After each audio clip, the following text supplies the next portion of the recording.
नमस्कार साथियों।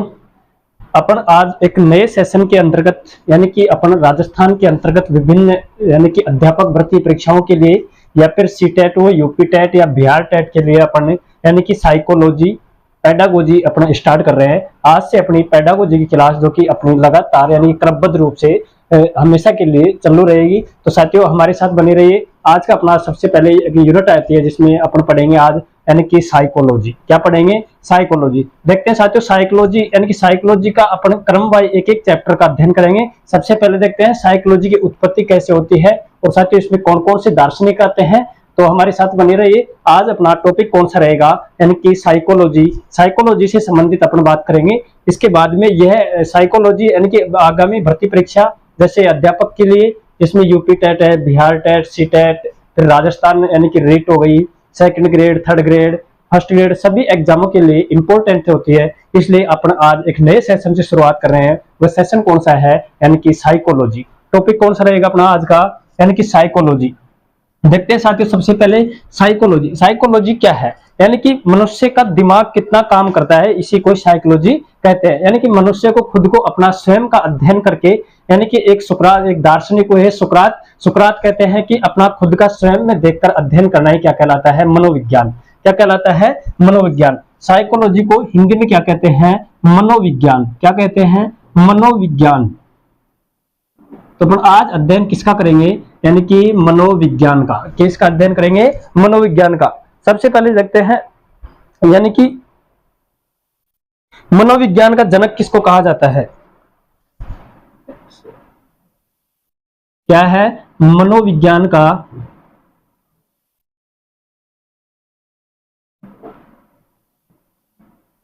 जनक? मनोविज्ञान का जनक किसको कहा जाता है? तो कौन है? अरस्तु। मनोविज्ञान का जनक किसको कहा जाता है? अरस्तु को। अरस्तु को क्या कहा जाता है? मनोविज्ञान का जनक। और साथियों कोलसेनिक मात्र एक विद्वान है जिनके अनुसार यानी कि कोलसेनिक के अरस्तु को क्या कहते हैं? मनोविज्ञान। मनोविज्ञान का जनक किसको कहा जाता है? अरस्तु को। सबसे पहले देखते हैं यानी कि मनोविज्ञान का विकास। सबसे पहला टॉपिक कौन सा आता है अपना? मनोविज्ञान का विकास।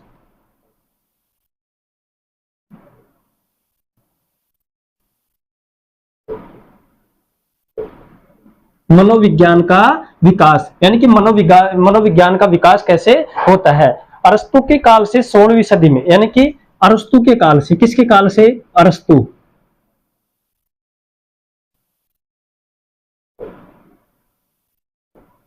अरस्तु के काल से। अरस्तु कब से आए? 16वीं सदी से।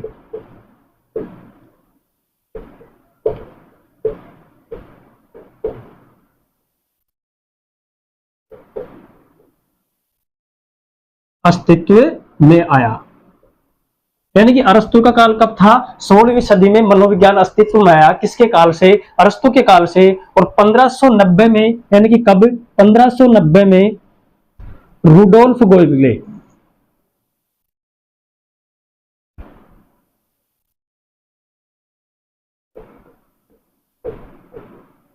कब से? यानी कि 1590 ईस्वी से रुडोल्फ गोइले ने बुक अपनी एक पुस्तक लिखी। कौन सी?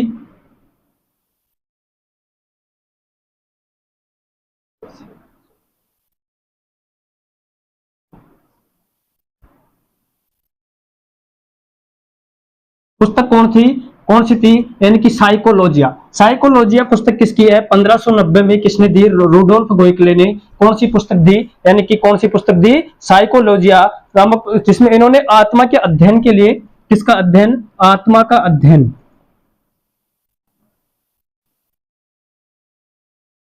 किसका अध्ययन किया इसने? यानी कि आत्मा का अध्ययन।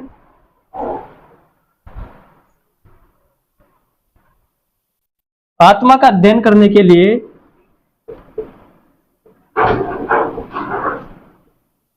साइकोलॉजी शब्द दिया। कैसा शब्द दिया?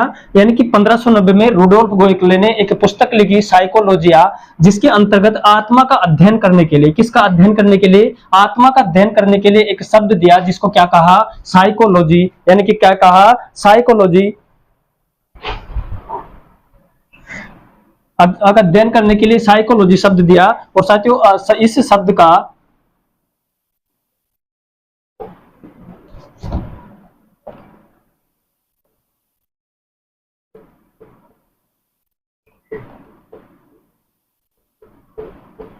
इस शब्द का आज तक प्रयोग होता आ रहा है।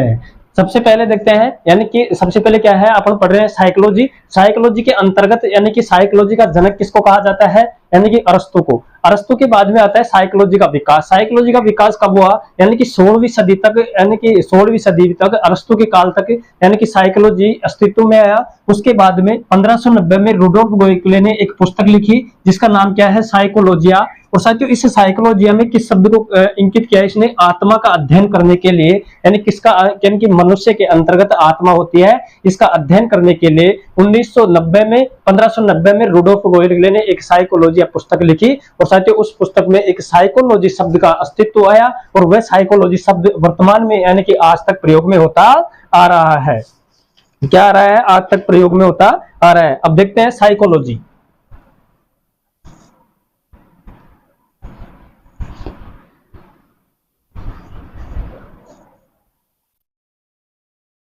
अब आता है साइकोलॉजी। साइकोलॉजी साथियों, ये साइकोलॉजी यानी कि दो शब्दों से मिलकर बना है, जिसके अंतर्गत एक होता है साइकी। क्या होता है, साइकी। एक होता है लोगस।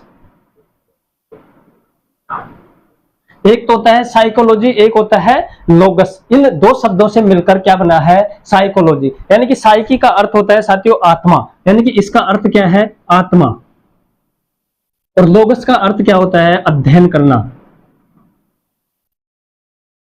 यानी कि लोगस का अर्थ क्या है, अध्ययन करना, जबकि साइकी का अर्थ क्या है, आत्मा। यानी कि आत्मा का अध्ययन करना ही क्या है, साइकोलॉजी। यानी कि ये साइकोलॉजी शब्द किस भाषा से है, यानी कि ग्रीक भाषा, ग्रीक भाषा या यूनानी भाषा,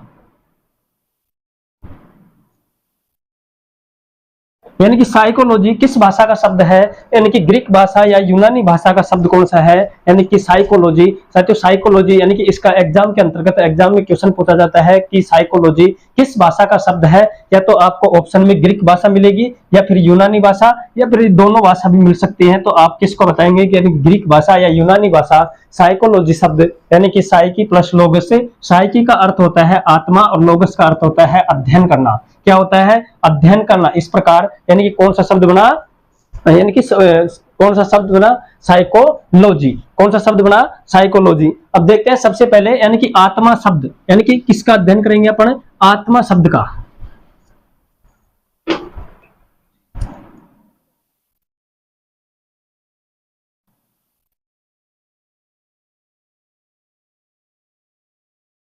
किसका अध्ययन करेंगे, आत्मा का अध्ययन। किसका अध्ययन करेंगे, आत्मा। ईसा पूर्व 14वीं सदी से, यानी कि 4वीं सदी से,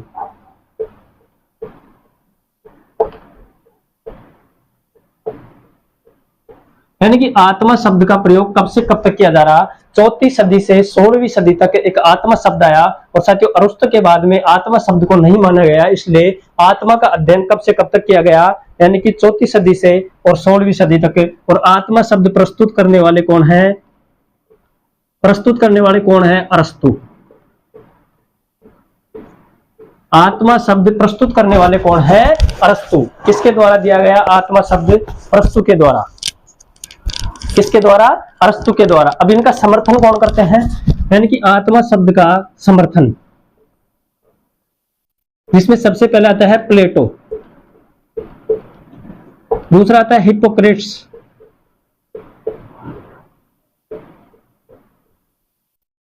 प्लेटो हो गया, हिप्पोक्रेट्स हो गया, और साथ ही रुडोल्फ और देकार्ते। यानी कि कौन, रुडोल्फ, एक हो गया देकार्ते। इन लोगों ने क्या किया, यानी कि मनुष्य के अंतर्गत आत्मा होती है। आत्मा क्या होती है, मनुष्य के अंतर्गत क्या होती है, आत्मा। ऐसा शब्द कहने वाले साइकोलॉजी के अंतर्गत कौन है, अरस्तु। यानी कि अरस्तु का समर्थन करने वाले कौन है, जिसमें एक तो प्लेटो हो गया, हिप्पोक्रेट्स और रुडोल्फ और देकार्त। इन चार व्यक्तियों ने यानी कि कहा कि मनुष्य के अंतर्गत क्या होती है, आत्मा। और आत्मा शब्द यानी कि 4वीं सदी से 16वीं सदी के मध्य रहता है। ऐसा कहने वाले कौन है, अरस्तु। कौन है, अरस्तु।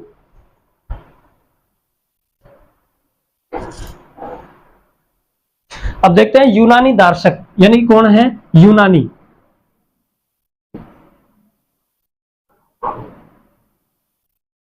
यूनानी दार्शनिक देकार्ते ने, किसने? देकार्ते, यानी कि इस आत्मा शब्द को किसमें जोड़ने का प्रयास किया? यानी कि भौतिक शास्त्र में। किसमें? देकार्ते ने भौतिक शास्त्र में जोड़ने का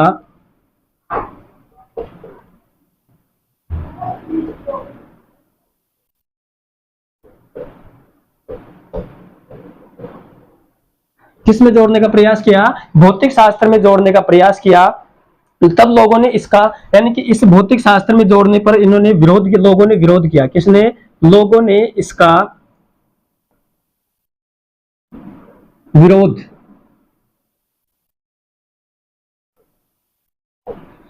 किया। और विरोध क्या किया? कि आत्मा नामक कोई चीज नहीं होती। जबकि देकार्ते एक ऐसे वैज्ञानिक है, मनोवैज्ञानिक है, जिन्होंने कहा कि यानी कि आत्मा का अध्ययन को लिए।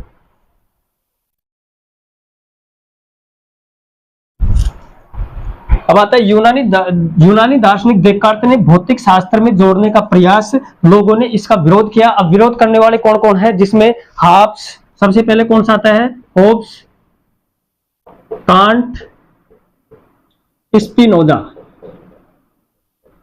ये मनोवैज्ञानिक क्या है? यानी कि आत्मा का अध्ययन मनोविज्ञान में नहीं किया जा सकता, ऐसे कहने वाले कौन कौन से हैं? होब्स, कांट और स्पिनोजा। जबकि देकार्ते क्या है? यानी कि भौतिक शास्त्र का अध्ययन मनोविज्ञान में किया जा सकता है। लेकिन इन लोगों ने क्या किया? इस चीज का विरोध किया। और फिर आगे बोलते हैं कि अध्ययन भौतिक, यानी कि इन्होंने प्रश्न किया यानी कि आत्मा क्या है। एक तो क्वेश्चन क्या किया इन लोगों ने कि आत्मा क्या है, यानी कि इसका स्वरूप क्या है।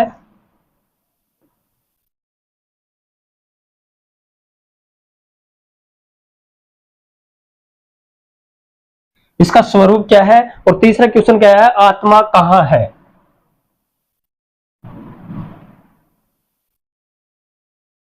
ये कहने वाले कौन है? हॉब्स, कांट और स्पिनोजा। और साथियों, इनका उत्तर नहीं मिलने के कारण यानी कि आत्मा शब्द क्या हो गया?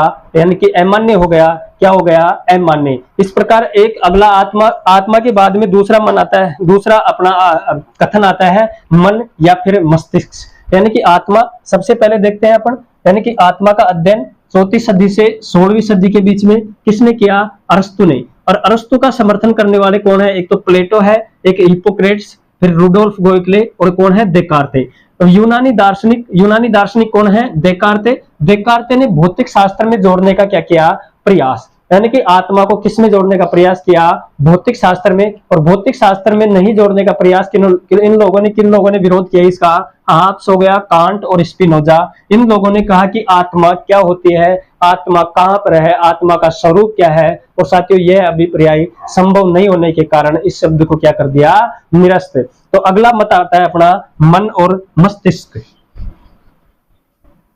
आत्मा के बाद में अध्ययन कौन सा आता है? अपना मन और मस्तिष्क।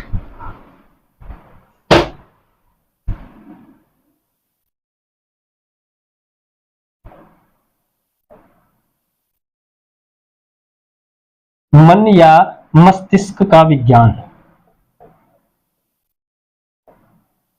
मन या मस्तिष्क का विज्ञान 17वीं सदी से, यानी कि यह कब से कब, यानी कि 16 सदी के बाद में यह कब लागू हुआ? 17वीं सदी में। किस सदी में लागू हुआ? 17वीं सदी में। प्रस्तुतकर्ता कौन है इसके?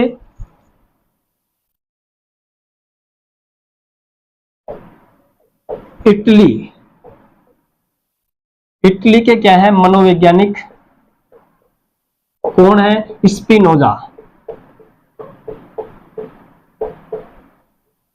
इटली के कौन है? स्पिनोजा नहीं साथियों, पोम्पोनोजी।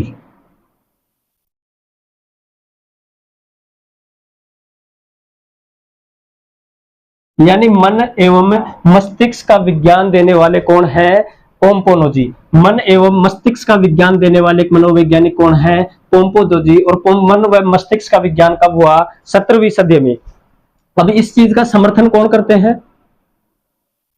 जिन लोगों ने यानी कि आत्मा का विरोध किया वही लोग इसका क्या करेंगे? समर्थन। यानी कि जिन लोगों ने आत्मा का विरोध किया वो लोग क्या करेंगे? इसका समर्थन। जिसमें सबसे पहला आता है हॉब्स, दूसरा कौन सा आता है, कांट। तीसरा कौन सा है, स्पिनोजा। होब्स हो गया, कांट हो गया, स्पिनोजा हो गया, और एक हो गया लोक। इन लोगों ने इस चीज का क्या किया, समर्थन। यानी कि मनुष्य के अंतर्गत मन एवं मस्तिष्क होता है, इसलिए मनोविज्ञान के अंतर्गत मन एवं मस्तिष्क का अध्ययन किया जाना चाहिए, न कि आत्मा का। ऐसे कहने वाले कौन है, यानी कि पोम्पोनोजी। और इनका समर्थन किसने किया, हॉब्स हो गया, कांट, स्पिनोजा और लॉक। इन वैज्ञानिकों ने क्या किया, मन व मस्तिष्क का क्या किया, समर्थन। अब 19वीं सदी आते आते, कब, 19वीं सदी आते आते यह मत भी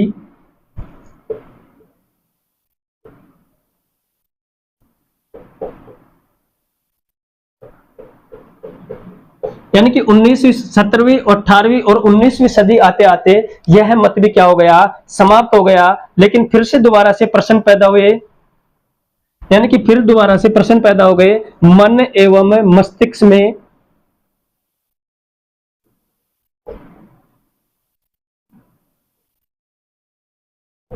क्या अंतर है। यानी कि प्रश्न क्या पैदा हो गया कि मन एवं मस्तिष्क में क्या अंतर है। यानी मन का अर्थ होता है,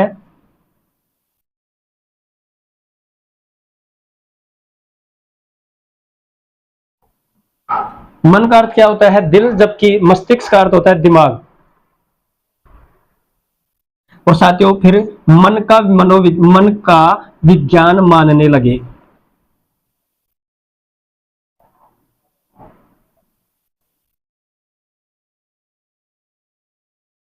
किसका विज्ञान मानने लगे, मन का विज्ञान मानने लगे।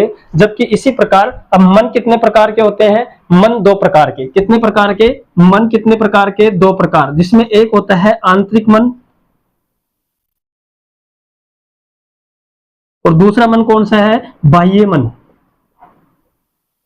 यानी कि किसी भी चीज को आंतरिक यानी कि अंदर से कार्य करने की क्षमता रखने वाला कौन सा मन है, आंतरिक मन। और जो कि बाहरी काम से यानी कि ऊपरले दिमाग से काम करने वाला मन कौन सा है, बाह्य मन। तो साथियों इसी प्रकार मन एवं मस्तिष्क का, जो कि 17 से 19वीं सदी तक चलता है, और इसके प्रस्तुतकर्ता कौन है, यानी कि पोम्पोनोजी। और इनका समर्थन कौन करते हैं, होब्स हो गया, कांट, स्पिनोजा और लोक हो गया। 19वीं सदी आते आते यानी कि यह मत भी क्या हो गया, समाप्त।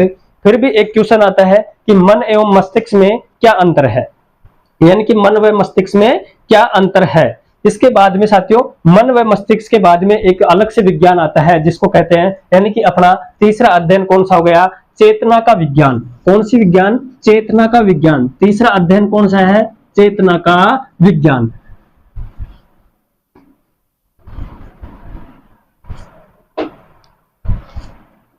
तीसरा मत कौन सा है, चेतना।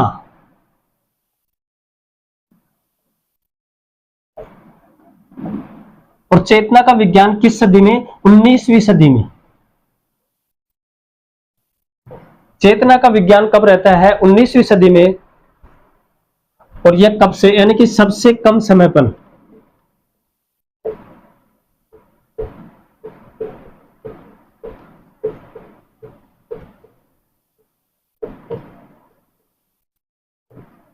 यानी कि सबसे कम समय तक प्रचलित मत कौन सा है, चेतना का विज्ञान। इसको प्रस्तुत करने वाले कौन है,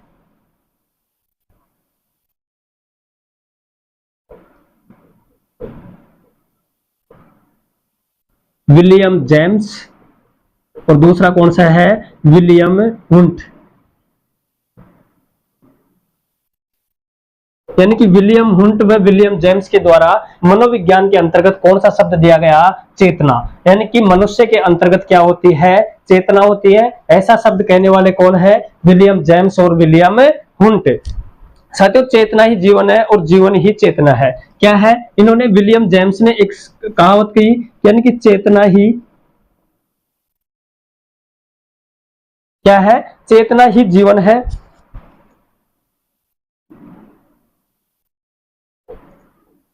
एवं जीवन ही चेतना है।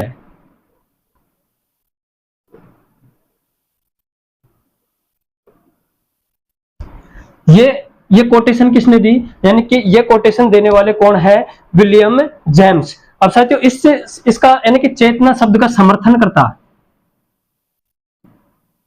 समर्थन कौन करते हैं, एक तो विलियम टीचनर,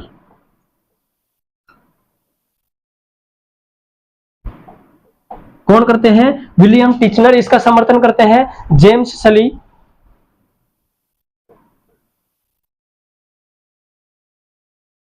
और एक होता है मैकडुगल, ये क्या करते हैं, इस चीज का समर्थन करते हैं, यानी कि मनुष्य के अंतर्गत क्या होती है, चेतना। अब साथियों आगे देखते हैं, विलियम जेम्स हो गया, विलियम हंट हो गया, चेतना का विज्ञान 19वीं सदी तक चलता है। सबसे पहले देखते हैं 34 से 16वीं सदी तक किसका आत्मा का अध्ययन किया जाता है, और 17वीं से 19वीं सदी तक किसका, यानी कि मन व मस्तिष्क का, और 17वीं और 19वीं सदी में किसका, चेतना का अध्ययन किया जाता है। अब देखते हैं विलियम हंट का, यानी कि महत्वपूर्ण कार्य, यानी कि विलियम हंट आ गया तो विलियम हंट के कार्य देखते हैं। सबसे पहले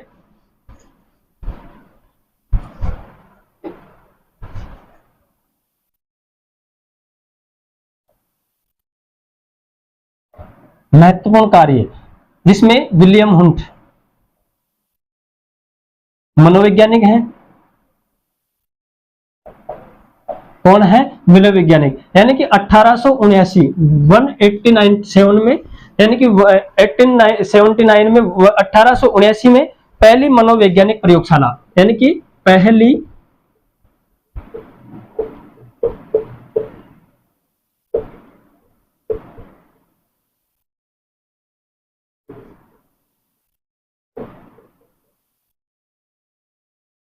यानी कि प्रथम मनोवैज्ञानिक प्रयोगशाला 1879 में किसके द्वारा, यानी कि विलियम हंट के द्वारा, और साथियों कहां पर, कार्ल लिप्जिग कार्ल मार्क्स विश्वविद्यालय,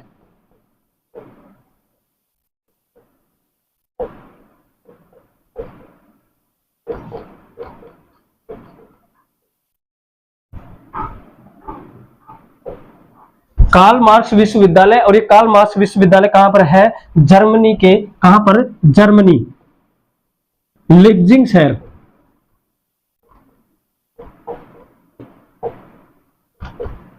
शहर कौन सा है, यानी कि जर्मनी का है। और कार्ल मार्क्स विश्वविद्यालय में यानी कि पहली प्रथम प्रयोग मनोवैज्ञानिक प्रयोगशाला स्थापित करने वाले कौन है, विलियम हंट।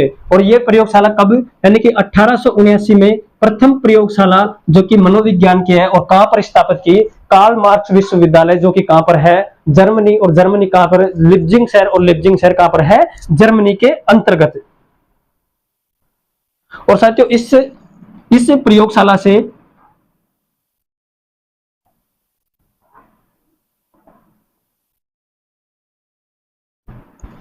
प्रयोगात्मक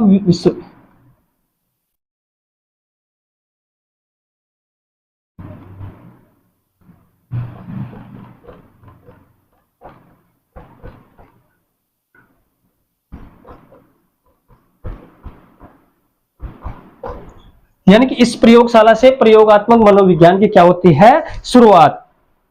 इसलिए विलियम हंट को, किसको, विलियम हंट को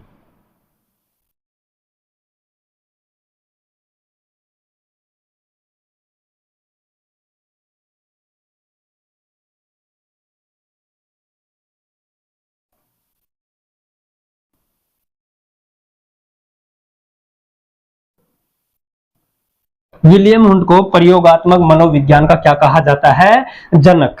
क्या कहा जाता है, जनक। इस प्रकार साथियों अपन देखते हैं, यानी कि सबसे पहले महत्वपूर्ण कार्य विलियम हंट है। विलियम हंट ने 1879 में पहली मनोवैज्ञानिक प्रयोगशाला की स्थापना की, और साथियों कहां पर की, यानी कि लिप्जिग शहर, जर्मनी में, कार्ल मार्क्स विश्वविद्यालय के अंतर्गत। और इस प्रकार प्रयोगशाला से यानी कि प्रयोगात्मक मनोविज्ञान की क्या होती है, शुरुआत होती है। इसलिए प्रयोगात्मक मनोविज्ञान का जनक किसको कहा जाता है, विलियम हंट को। किसको कहा जाता है, विलियम हंट को। यानी मनोविज्ञान के लिए एक पुस्तक दी गई, और साथियों एक मनोविज्ञान के लिए क्या दी गई, एक पुस्तक। अब आता है, अगला आता है अपना विलियम जेम्स। एक हो गया विलियम हंट, एक हो गया विलियम जेम्स। अब विलियम हंट ने तो प्रयोगात्मक प्रयोगशाला की यानी कि मनोवैज्ञानिक प्रयोगशाला की स्थापना कर दी, लेकिन विलियम जेम्स क्या करते हैं, यानी कि अब विलियम जेम्स कहाँ के थे? अमेरिका। मनोवैज्ञानिक कहाँ के थे? विलियम जेम्स अमेरिका के। कहाँ के रहने वाले हैं? अमेरिका के। इनको इनकी एक पुस्तक आती है, यानी कि इनकी पुस्तक कौन सी है? द प्रिंसिपल, कौन सी पुस्तक है इनकी? The principle of psychology.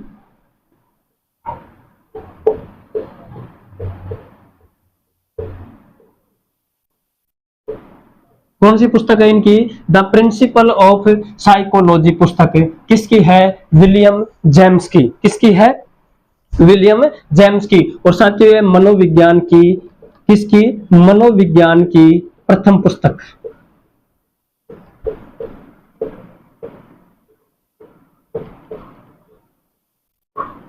मनोविज्ञान की प्रथम पुस्तक कौन सी है? The principle of psychology. यानी कि मनोविज्ञान की प्रथम पुस्तक कौन सी है? The principle of psychology. और साथियों यह पुस्तक 1890 में लिखी गई। कब लिखी गई है? 1890 के अंतर्गत। इस पुस्तक कब लिखी गई? 1890 के अंतर्गत। और साथियों इस पुस्तक में ही दर्शन शास्त्र से मनोविज्ञान स्वतंत्र विषय, यानी कि पहले मनोविज्ञान दर्शन शास्त्र का हिस्सा था, और इस पुस्तक से यानी कि मनोविज्ञान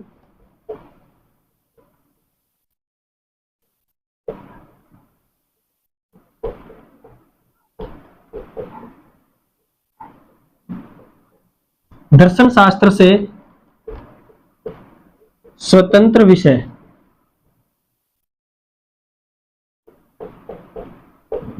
बन गया। देखते हैं, यानी कि मन एवं मस्तिष्क का समर्थन करने वाले विलियम जेम्स और विलियम हुंट है। विलियम जेम्स और विलियम हुंट के द्वारा 1879 के अंतर्गत जर्मनी के लिप्जिंग शहर कार्ल मार्क्स विश्वविद्यालय में मनोविज्ञान की प्रथम प्रयोगशाला की क्या करते हैं? स्थापना। यानी कि प्रयोगशाला प्रथम थी, इसलिए स्थापना करते हैं। उसके बाद में कौन आते हैं? यानी कि दूसरे मनोवैज्ञानिक विलियम जेम्स अमेरिका के हैं, इसलिए इनको अमेरिका के हैं। इनकी एक पुस्तक आती है, और वो पुस्तक कौन सी है? The principle of psychology. कौन सी है? द प्रिंसिपल ऑफ साइकोलॉजी, जो कि मनोविज्ञान की प्रथम पुस्तक है। और इस पुस्तक के अनुसार, यानी कि यह पुस्तक 1890 में लिखी गई। कब लिखी गई? 1890 में। और साथियों इस पुस्तक के बाद में, इस पुस्तक को लिखने के बाद में मनोविज्ञान दर्शन शास्त्र से अलग हो गया, यानी कि एक अपना अलग स्वतंत्र, यानी कि अपना अलग से अस्तित्व बनाता है। ऐसा कौन सा विषय? अपना मनोविज्ञान। यानी कि मनोविज्ञान को अलग करने वाले मनोवैज्ञानिक कौन है? William James. कौन है? William James. इसलिए मनोविज्ञान विलियम जेम्स को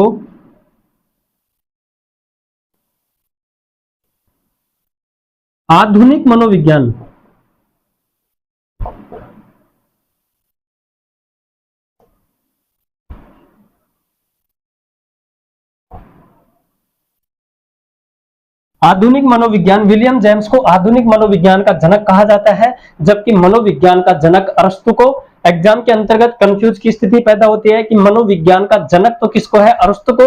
जबकि आधुनिक मनोविज्ञान का जनक कौन है? William James. यानी कि आधुनिक मनोविज्ञान के जनक कौन रहे हैं अपने? William James. और इसी प्रकार अमेरिका के हैं, तो अमेरिका में कहां पर? अमेरिका में प्रचार प्रसार करने के कारण, यानी कि अमेरिका में प्रचार प्रसार करने के कारण अमेरिकी मनोवैज्ञानिक कौन कहलाए? William James. क्योंकि अमेरिका के हैं और इस मनोविज्ञान का प्रचार प्रसार भी इन्होंने कहां पर किया? अमेरिका में। इसलिए अमेरिकी मनोविज्ञान का जनक भी किसको कहा जाता है? विलियम जेम्स को। और आधुनिक मनोविज्ञान का जनक भी किसको कहा जाता है? विलियम जेम्स को। अब विलियम जेम्स ने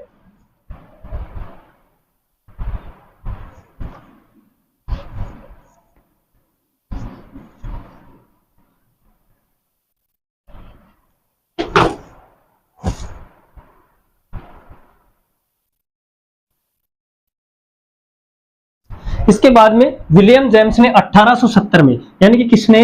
विलियम जेम्स ने 1870 में विचार दिया था कि चेतना ही जीवन है और जीवन ही चेतना है। यानी कि चेतना ही जीवन है और जीवन ही चेतना है।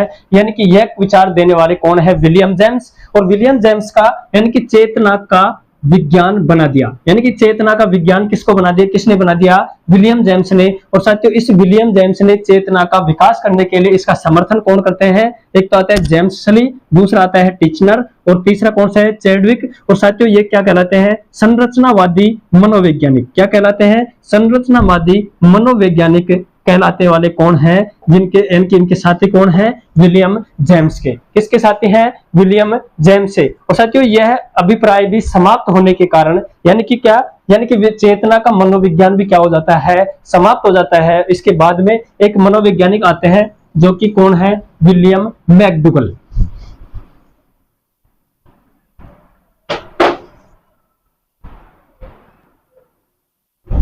इसके बाद में यानी कि विलियम मैकडूगल ने 1900 ईस्वी के आसपास विलियम मैकडूगल ने एक पुस्तक लिखी। उस पुस्तक में दी आउटलाइन साइकोलॉजी में कहा कि यानी कि मैं साइकोलॉजी को दुर्भाग्य मानता हूं, क्योंकि लोग इसमें चेतना के रूप में क्या करते हैं, इसको परिभाषित करते हैं। यानी कि दी आउटलाइन ऑफ साइकोलॉजी का पुस्तक किसकी है, यानी कि विलियम मैकडूगल की। और मैं साइकोलॉजी को क्या मांगता हूं, दुर्भाग्य।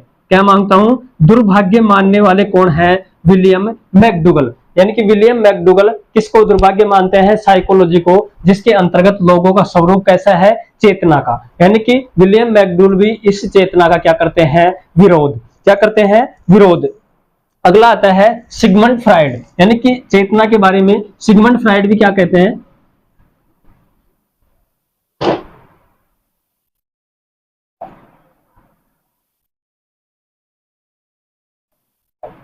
मनोवैज्ञानिक कौन है, सिगमंड फ्राइड, जो कि एक मनोविश्लेषणात्मक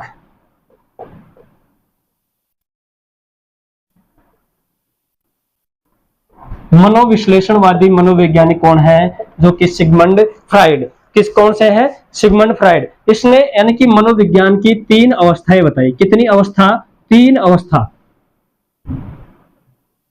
मनोविज्ञान की 3 अवस्था किस सदी के आसपास, यानी कि 1920 सदी के आसपास ही कौन आते हैं, सिगमंड फ्राइड। और साथ ही उसने एक तो 10% जागृत अवस्था,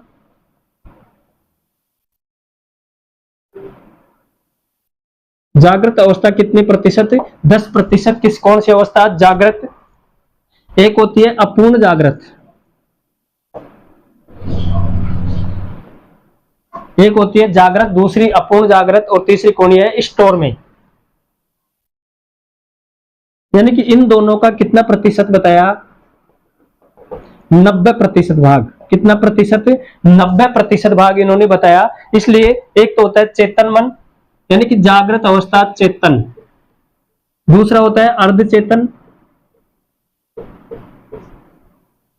चेतन हो गया, एक अर्धचेतन हो गया, एक तीसरा कौन सा अपना अचेतन मन। लेकिन इसे सिगमंड फ्राइड के अनुसार